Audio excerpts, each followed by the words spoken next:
10 € offerts. Et votre premier pari remboursé en cash. Avec le lien en description et le code promo JDR10.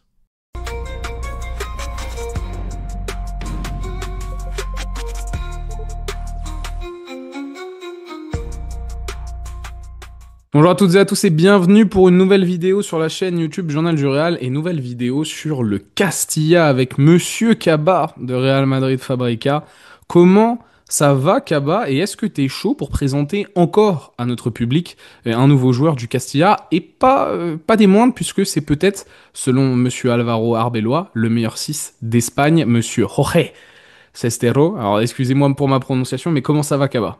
Salut Victor, ça va super et toi? J'espère que tous les abonnés vont bien également et très content d'être là une fois de plus. Écoute, ça va très bien et très content de discuter d'un petit jeune, cette fois-ci qui n'a pas 12 ans. C'est un peu rassurant, en fin de compte. La dernière fois qu'on s'est retrouvés, toi et moi, c'était pour discuter du jeune crack dont j'ai oublié le nom, frérot, je te jure. David Sanchez. Ouais, en plus, le blaze le plus classique espagnol, excusez-moi, David Sanchez, bien sûr. Là, aujourd'hui, on va discuter d'un des piliers d'Alvaro Arbeloa, d'un des piliers du Castilla, du milieu défensif, du meilleur 6 d'Espagne, selon le jeune tacticien espagnol. C'est cette déclaration qui nous a donné envie de parler de ce joueur-là, mais aussi vos commentaires. Donc n'hésitez pas à nous dire en commentaire de quel joueur vous voulez avoir un portrait, sur quel joueur vous voulez avoir plus d'informations. On profite bien évidemment de la présence de Kaba sur cette chaîne pour toujours essayer de vous aiguiller, de vous présenter au mieux cette jeune équipe du Castilla et puis surtout les potentiels futurs joueurs du Real Madrid, futur Raúl Asensio, futur Gonzalo, futur crack de l'équipe première. Et justement, ça va être l'une des questions aujourd'hui. On va vous faire le portrait de Sestero, mais aussi est-ce que potentiellement a-t-il un avenir cette année en équipe première pour un match de Coupe du Roi, tu sais là le cinquième tour, enfin je sais plus, 16e de finale de Coupe du Roi à chaque fois. L'année dernière, c'était contre Minera. Tu vois, genre ce genre de match. Est-ce que pourquoi pas, il peut intégrer l'équipe première pour ce genre de match ou plus, si affinité. Kaba, très simple. On s'abonne et on like, très important, j'ai fait oublier, hein, c'est important les gars. Et puis on va aussi voir dans la description Real Madrid Fabrica, allez voir les réseaux sociaux et la chaîne YouTube de notre cher ami Kaba, hein, qui fournit un travail monstre pour les jeunes du Real Madrid pour donner de la visibilité. Kaba, je te pose une question simple. J'ai envie de te faire une Zach Nani. Donne-moi le parcours scolaire et d'où vient Sestero. Mais plus simplement, qui est Jorge Sestero? Et avant qu'on rentre un peu dans le détail, un profil assez large du joueur, 19 ans si je me trompe pas. C'est ça, Jorge Sestero, bon, c'est un milieu de terrain, milieu défensif de 19 ans, euh, une génération 2006 du coup, qui a rejoint le Real Madrid en 2019, si je ne me trompe pas. C'était en provenance de Saragosse. Donc, progressivement, il a fait ses gammes dans les différentes catégories de jeunes du Real Madrid. Infantila, les U14, c'est là qu'il avait démarré. Progressivement, jusqu'à la saison dernière, être sous les ordres d'Arbelo avec les U19, le Rubenila, où il a été déjà un joueur très important la saison dernière avec Arbeloa. Et ça, disons, avec toute logique, Carbelo a décidé de le prendre avec lui au Castilla cet été, lorsqu'il a été nommé entraîneur de l'équipe réserve. Il l'a promu en lui faisant confiance. Et bon, on peut dire que Sestero, pour l'instant, il n'est pas en train de décevoir Arbeloa. Et donc, pour ce qui est du profil, dans l'ensemble, c'est un milieu de terrain 6, un pivot, très soigneux, très technique, intelligent, avec beaucoup de qualité avec ballon, mais aussi sans ballon. Très intelligent, il se positionne bien et il a aussi un bon avantage physique sur le terrain, je trouve, défensivement. Donc, voilà pour le topo global Et, de et puis, Sestero. il nous a, enfin, il t'a tapé dans l'œil, il a tapé dans l'œil de beaucoup d'observateurs. Je sais pas si on peut le dire, mais je crois qu'il y a même, tu dois faire une vidéo avec un youtubeur assez connu. Je sais pas si on a le droit de le dire. Est-ce qu'on a le droit? Est-ce qu'on peut? Oui? Euh, Non? oui, bon, on peut le dire, Ouais, je pense. parce que il y a quand même l'un des plus gros créateurs de contenu, parce que c'est même pas un journaliste, il a pas la carte de journaliste, mais Monsieur Ramon Alvarez Demon, t'es invité sur sa chaîne demain pour discuter de Sestero. C'est C'est se dire ça. que la dimension qui est quand même en train de prendre ce jeune joueur, alors c'est pas une dimension mondiale, mais entre Arbeloa qui dit que c'est le meilleur 6 d'Espagne, entre les différents observateurs du football espagnol et du Real Madrid qui se disent que ce joueur-là peut être quelque chose de spécial, ça en dit long, non, quand même sur le profil du joueur. Oui, oui, bien sûr, bien sûr. Bah, il faut savoir que Sestero, comme j'ai dit déjà, il sort d'une une très bonne seconde partie de saison avec le Robenila, avec les U19. La première partie de saison, il était un petit peu blessé. Bah, il est revenu progressivement et une fois qu'il était vraiment en pleine mesure de ses capacités, Arbeloa l'avait déjà installé en tant que titulaire devant la défense. et il avait déjà eu un rendement très, très, très impressionnant et très positif. Et avec le Castilla, ça n'a pas changé. Disons que pour certains jeunes joueurs, une fois qu'ils sont promus avec le Castilla, il y a souvent un temps d'adaptation, une petite difficulté supplémentaire du fait que Mhm. c'est une catégorie plus exigeante physiquement, Tu joues mentalement avec des aussi. adultes. Oui, effectivement. Donc, mais avec Sestero, ça n'a pas été le cas. Dès la pré-saison, il s'est imposé, il s'est montré brillant à nouveau, toujours avec cette capacité à contrôler le jeu, à jouer de manière intelligente, de manière juste. Euh, En fin de compte, en étant un joueur qui donne l'impression d'être plus âgé que 19 ans, tu vois. Mhm. Euh, Très mature dans ses décisions et dans comment il se comporte sur le terrain.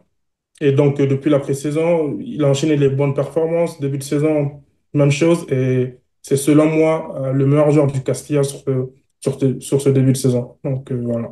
Ok, parce que donc, on est d'accord, Arbeloa, ça joue dans un 4-3-3. 4-3-3, c'est ça, oui. Donc, tu as vraiment l'axe Lamine Fati, Joan Martinez depuis le début de saison, la charnière centrale, devant la défense Estero, et ensuite C'est ça. Pitarch et je sais plus qui est le troisième. T'as Manuel Angel. Voilà, Manuel Andral, qui est Ouais. aussi l'un des gros talents Oui, bien de ce sûr, bien sûr. Castilla. Et Oui. donc, tu as en fait Pitarch qui est plus dans un rôle de 8 parce que tu sais, on parlait beaucoup, vous avez même fait une vidéo avec Pablo de Pitarch, Oui, est-ce qu'il peut intégrer l'équipe première, est-ce qu'il n'est pas une de nos solutions au manque de créativité au sein de l'équipe première pour Xabi Alonso. Mais au final, dans ce poste de 6 un peu meneur de jeu en retrait, c'est plus Sestero qui c'est plus rentre dans cette Sestero, case-là. Je sais que t'aimes pas les effectivement. comparatifs, mais on est un peu plus sur la catégorie entre guillemets Rodri, Busquets dans ce domaine-là que Oui, Pitarch, qui est peut-être un peu plus un connecteur. J'ai envie de te comparer, évidemment ne prenez pas cette comparaison au pied de la lettre, mais c'est plus un oui, Luka Modric qui connecte la défense, l'attaque, là où Sestero est un stabilisateur et qui peut être un métronome du tempo, si j'ai bien totalement. suivi et C'est écouté tous ça. les spécialistes. C'est ça, c'est ça. Sestero, disons que c'est celui qui s'occupe de la première relance, c'est celui qui gère le rythme du jeu, Rampe qui de lancement. contrôle, qui organise la rampe de lancement, comme tu as dit, un meneur de jeu en retrait. C'est Mhm. vraiment ça, Sestero. Même il est très, disons, mobile, on peut le voir dans différentes zones du terrain.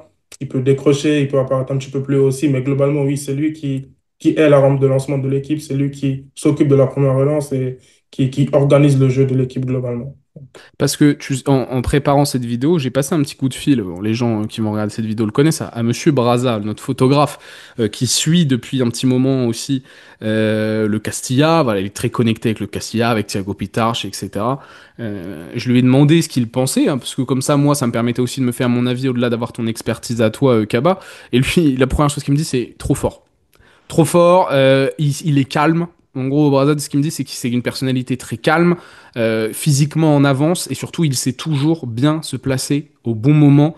Il a une bonne occupation de la zone, et que voilà, il sort. En tout cas, ce que m'a dit Brazza, c'est qu'il sort vraiment du lot. C'est-à-dire que quand il joue, tu as la sensation qu'il est déjà prêt. Et selon justement Brazza, et on va revenir, c'est un peu la question de la finalité de cette présentation. Mais Brazza, il me dit, franchement, il n'est pas étonné si s'il y a un des joueurs du Castilla qui peut avoir du temps de jeu cette saison avec l'équipe première sur un ou deux matchs, c'est quelque chose d'assez futile mais Oui, quand même représentatif. Il y a évidemment Johan Martinez, parce que la défense centrale, on sait qu'en plus il peut y avoir des pépins physiques, etc. Mais qui est un joueur du Castilla qui, pour un match de Coupe du Roi, comme je l'ai dit, type Minera comme l'année dernière, qui soit promu en équipe première et qui ait quelques minutes, il y a très vite pour lui le nom de Sestero qui revient dans la liste, notamment sur un poste où bah, le Real se cherche peut-être toujours un peu, même si Chouameni peut donner certains motifs de satisfaction sur le début de saison. Est-ce que c'est aussi le sentiment que tu as que Sestero, c'est un joueur qui, au vu de son adaptation rapide au Castilla, passant de Revenel A à Castilla, est-ce qu'il a d'ores et déjà, je vais pas te dire le niveau de l'équipe première, mais il te donne ce feeling que, attention, ça peut être l'un des prospects qui peut évoluer sous Xabi Alonso, peut-être par exemple pour un match de Coupe du Roi cette année, ou très clairement dans l'équipe de pré-saison de l'année prochaine et plus sous affinité. oui, je suis totalement d'accord avec Boraza, avec Brahim. Sestero, il me donne. Ouais, en fait, quand tu le vois jouer, tu l'observes bien, tu te focalises sur lui. C'est un joueur disons, qui fait les choses simples, mais tu vois, c'est des choses importantes pour C'est le les poste choses de milieu compliquées, mais défensif. qui Des semblent choses simples quand tu le compliquées, regardes. exactement, totalement. C'est un joueur qui a toujours un temps d'avance. Avant de recevoir la balle, il scanne bien, il prend bien les informations, il sait où sont ses coéquipiers, il sait où sont les adversaires. Euh, il sait déjà ce qu'il doit faire avant de recevoir. Il analyse bien, disons, son entourage. Et aussi, ce qui est bien avec lui, c'est il marque souvent il fait souvent la différence par sa première touche de balle, tu vois, son contrôle. En ce sens, il me fait un peu penser à Kroos, tu vois, cette capacité à, à manipuler les adversaires de par son Ouais. orientation corporelle, de par ses prises de balles. Il protège excellemment bien son ballon. Franchement, c'est une chose qu'il fait très bien. Il met bien son corps en opposition pour empêcher l'adversaire de pouvoir intervenir. Et à cela, il ajoute une bonne capacité technique. C'est-à-dire, c'est pas le typique milieu défensif qui est en difficulté, sous pression ou qui est en difficulté dans des petits espaces. Non, lui, il est capable justement de se sortir de ce genre de situation. Lorsqu'il est pressé, il sait se sortir de ces situations-là, il sait jouer simple. Euh, mais c'est pas non plus, tu vois, ce genre de milieu qui va uniquement se contenter de contrôler, de relancer, de jouer simple. Il sait aussi prendre des risques. Moi, c'est ce que j'aime beaucoup avec lui, tu vois. C'est un joueur qui est capable de verticaliser le jeu aussi, surtout par la passe, avec des passes qui cassent bien des lignes comme il faut pour retrouver des coéquipiers entre les lignes, mais aussi par la conduite de balle. Il sait prendre la balle, il sait avancer, il sait se débarrasser du pressing adverse et c'est aussi un joueur qui est très élégant balle au pied, sincèrement, dans sa manière de recevoir, dans sa manière de toucher le cuir. Comme je t'ai dit, les détails techniques qu'il fait, son corps est bien orienté. Moi, pour moi, c'est une chose qui est très importante, ça. Je suis un milieu défensif, c'est une chose que je regarde beaucoup comment le joueur il s'oriente avant de recevoir le ballon, tu vois. Parce que ça te permet de gagner des secondes précieuses. La prise d'info, Euh, hein. exactement. Ça te permet de déjouer le pressing adverse avec beaucoup plus de facilité. Et ouais, franchement, un profil très, très complet dans l'ensemble et très intelligent. Il sait comment se rendre disponible. Et tout ça, ça vient de son intelligence, de sa capacité à scanner, à voir ce qu'il y a autour de lui. Et ouais, vraiment un profil très, très intéressant. Et ça me fait plaisir. Enfin, ça me fait plaisir. Ça m'intrigue et ça me. C'est ce genre de joueur que j'aime, moi. C'est ces milieux de terrain capables d'alterner. C'est-à-dire verticalité, jeu court, calme, mais à la fois résistant à la pression, capable de mettre le pied sur l'accélérateur, mais aussi sur le frein. C'était la grande spécialité de Tony Kroos. C'était quand il fallait résister, calmer, il calme. Quand il faut accélérer, il accélère. C'est lui qui gère. Moi, j'aime ces joueurs qui prennent ce genre de responsabilité. Et c'est vrai qu'avec ton témoignage, ce que j'ai pu lire en préparant cette vidéo ou avec le témoignage d'un autre mec qui suit la compétition, le mec, c'est le crack, c'est le GOAT Braza, je me dis, ok, si j'aligne tous les éléments, je me dis, d'accord, c'est un profil dont moi je raffole. Ce sont très souvent Ouais, Tony Kroos. Pour beaucoup qui le suivent la chaîne depuis le temps, je l'ai toujours dit, c'est un de mes joueurs préférés. C'est mon joueur préféré dans l'ère récente du Real Madrid. Parce que moi, j'aime ce, cette recherche de la perfection. Moi, j'ai une sensibilité, je me permets de prendre 30 secondes pour parler de moi, mais j'ai une sensibilité qui est pas, je ne cherche pas les joueurs magiques.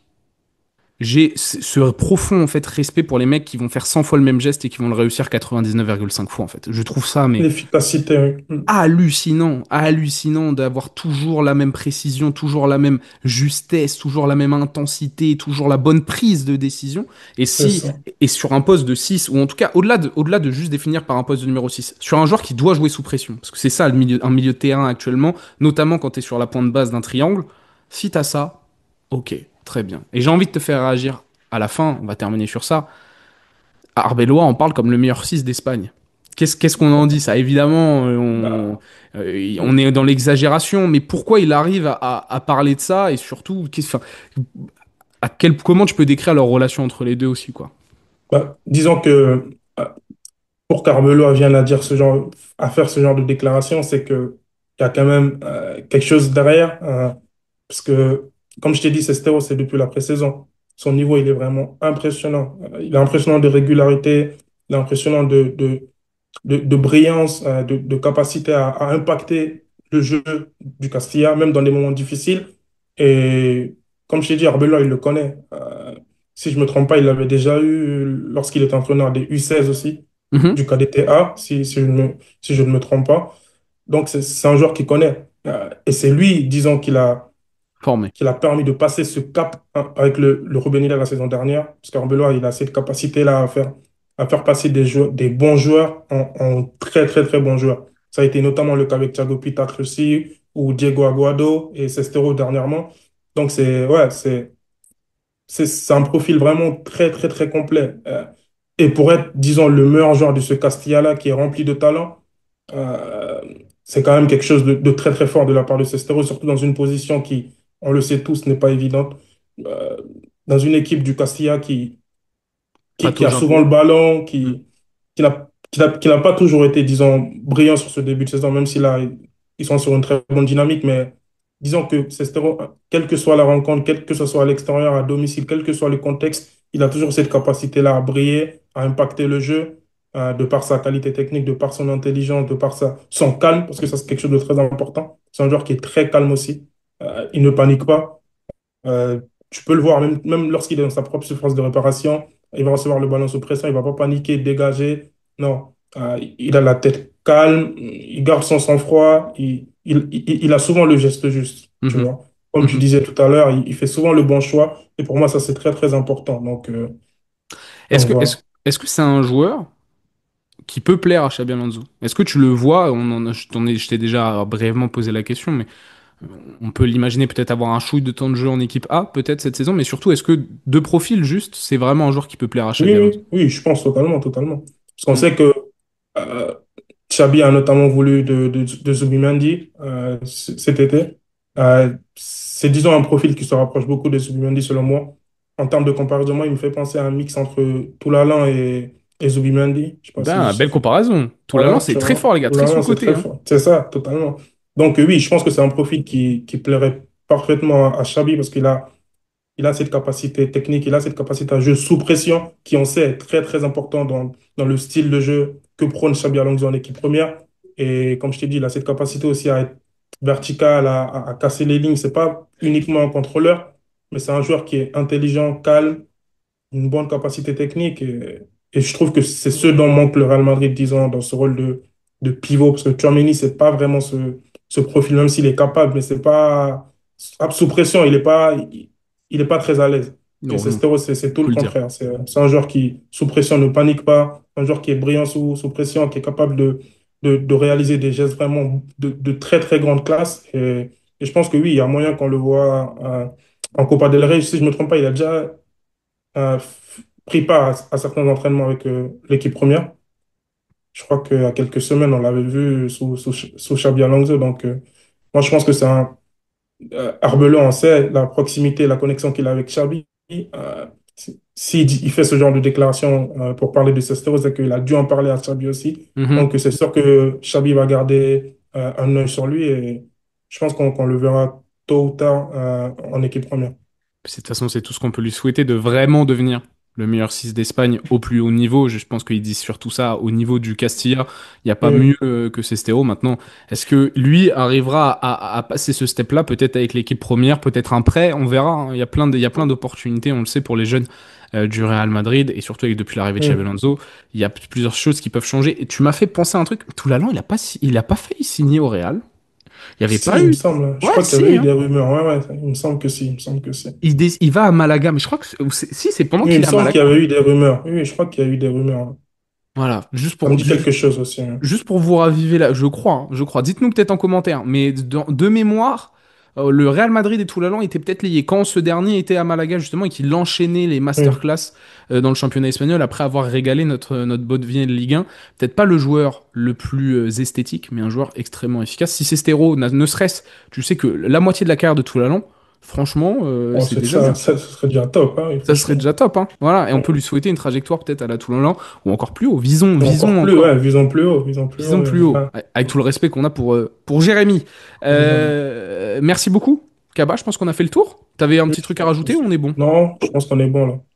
Eh bah Oui, écoute, merci beaucoup. Bon courage pour demain avec Ramon Alvarez merci. Demon, hein, et on va sur des plus grosses chaînes. On est obligé de l'admettre. Je suis très content. Je suis très content pour toi. Puis ça veut aussi en dire beaucoup sur ce jeune joueur dont on espère voir peut-être les promesses bientôt en équipe première. Comme je l'ai dit en début de vidéo, n'hésitez pas à nous mettre les profils dont vous voulez, dont vous voulez le portrait avec Kaba, les comparatifs, etc. On prend un malin plaisir cette année avec Pablo de pouvoir échanger avec Monsieur Real Madrid Fabrica sur tous ces sujets. Donc voilà, n'hésitez pas à aller voir aussi sa chaîne, ses réseaux sociaux, très important. Et puis on se retrouve très vite, les amis, sur le site, les réseaux sociaux, mais aussi bien sûr la chaîne YouTube Jonah Dural. Ciao, ciao les gars. Ciao, ciao.